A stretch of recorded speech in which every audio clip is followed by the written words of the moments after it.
ഇന്ത്യയുടെ ഭൂമിശാസ്ത്രപരമായ അടിസ്ഥാന വിവരങ്ങളിൽ നമ്മൾ ഭൂപ്രകൃതി വിഭാഗങ്ങളെ പറ്റിയിട്ടാണ് പറഞ്ഞുകൊണ്ടിരിക്കുന്നത്. അപ്പൊ ഭൂപ്രകൃതി വിഭാഗങ്ങൾ എന്ന് പറയുമ്പോൾ നമുക്കറിയാം ഉത്തരപർവ്വത മേഖല, ഉത്തര മഹാസമതലം, ഉപദ്വീപീയ പീഠഭൂമി, തീരസമതലം, ദ്വീപുകൾ എന്നിങ്ങനെയൊക്കെ എന്താണ് ഭൂപ്രകൃതി വിഭാഗങ്ങള് തിരിക്കുന്നുണ്ട്. അപ്പൊ നമ്മള് ഉത്തരപർവ്വത മേഖലയെ പറ്റി കണ്ടു. ഇനി അടുത്തതായിട്ട് ഉത്തര മഹാസമതലത്തെ പറ്റിയിട്ടാണ് നമ്മൾ അതായത് എക്സാമിനൊക്കെ പ്രിപ്പയർ ചെയ്യുമ്പോൾ എന്തൊക്കെ കാര്യങ്ങൾ ചോദിക്കാം എന്ന് റിലേറ്റഡ് ആയിട്ടാണ് നമ്മൾ ഈ ക്ലാസ്സിൽ ഡിസ്കസ് ചെയ്യുന്നത്.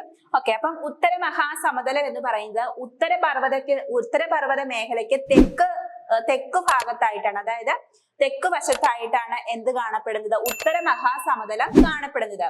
അതായത് ഉത്തരപർവ്വത മേഖലയുടെ തൊട്ടു തെക്ക് ഭാഗത്തായിട്ടാണ് ഉത്തര മഹാസമതലം കാണപ്പെടുന്നത്. ഓക്കെ, ഉത്തര മഹാസമതലം എങ്ങനെയാണ് രൂപപ്പെടുന്നതെന്ന് ചോദിച്ചിട്ടുണ്ടെങ്കിൽ ഹിമാലയൻ നദികളായ സിന്ധു, ഗംഗ, ബ്രഹ്മപുത്രയും അവയുടെ പോഷക നദികളും കൂടെ ചേർന്നിട്ട് വഹിച്ചുകൊണ്ടുവരുന്ന എക്കൽ മണ്ണ് നിക്ഷേപിച്ച് അവിടെ ഫലഭൂഷ്ടമായിട്ടുള്ള സമതല പ്രദേശങ്ങൾ രൂപപ്പെടുന്നു. അതായത് ഹിമാലയൻ നദികളായ സിന്ധു, ഗംഗ, ബ്രഹ്മപുത്രയും അവയുടെ പോഷക നദികളും വഹിച്ചുകൊണ്ടുവരുന്ന എക്കൽ മണ്ണ് അവിടുത്തെ ഫലഭൂഷ്ടമായ സമതലങ്ങള് ഉണ്ടാക്കിയെടുക്കുന്നതിന് കാരണമാകുന്നുണ്ട്. അങ്ങനെയാണ് ഉത്തര മഹാസമതലം രൂപപ്പെടുന്നത് എന്നാണ് പറഞ്ഞിരിക്കുന്നത്. ഓക്കെ, ഇന്ത്യയിലെ പ്രധാനപ്പെട്ട കാർഷിക മേഖലയും അതുപോലെ തന്നെ ഏറ്റവും അധികം ജനങ്ങളും തിങ്ങിപ്പാർക്കുന്നത് എവിടെയാണെന്ന് ചോദിച്ചിട്ടുണ്ടെങ്കിൽ ഉത്തര മഹാസമതലത്തിലാണ്. ഇന്ത്യയിലെ ഏറ്റവും പ്രധാനപ്പെട്ട കാർഷിക മേഖലയും അതുപോലെ തന്നെ ജനങ്ങളും ഒക്കെ തിങ്ങിപ്പാർക്കുന്നത് ഉത്തര മഹാസമതലത്തിലാണ്.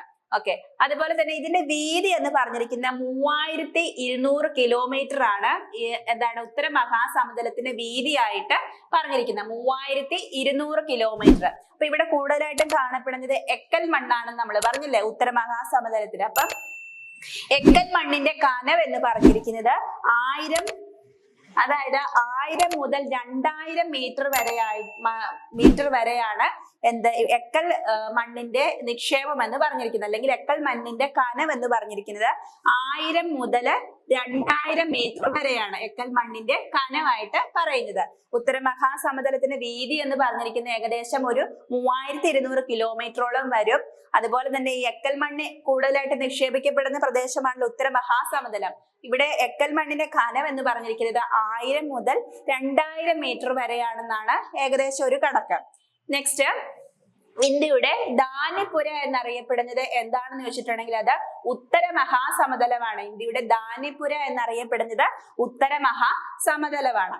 അതുപോലെ തന്നെ ഇന്ത്യയിലെ ഏറ്റവും വലിയ എക്കൽ സമതലം എന്ന് പറഞ്ഞിരിക്കുന്നത് എന്താണ്? ഉത്തര മഹാസമതലമാണ്. ഇന്ത്യയിലെ ഏറ്റവും വലിയ എക്കൽ സമതലം എന്നറിയപ്പെടുന്നത് ഉത്തര മഹാസമതലമാണ്. അതുപോലെ തന്നെ ഉത്തര മഹാസമതലത്തിന് കുറച്ച് ഡിവിഷൻസ് വരുന്നുണ്ട്. അതായത് ഉത്തര മഹാസമതലത്തിന്റെ കുറച്ച് ഡിവിഷൻസ് ആണ് പഞ്ചാബ് ഹരിയാന സമതലം, അതുപോലെ ഗംഗാ സമതലം, ബ്രഹ്മപുത്ര സമതലം, അതുപോലെ മരുസ്ഥലി ബാഹർ സമതലം. അതായത് പഞ്ചാബ് ഹരിയാന സമതലം എന്ന് പറഞ്ഞിട്ടുണ്ടെങ്കിൽ സിന്ധുവും അതിന്റെ പോഷക നദികളും ചേർന്നിട്ടുള്ള എക്കൽ മണ്ണിന്റെ നിക്ഷേപം കൊണ്ട് രൂപപ്പെടുന്നവയാണ് പഞ്ചാബ് ഹരിയാന സമതലം എന്ന് പറഞ്ഞിരിക്കുന്നത്.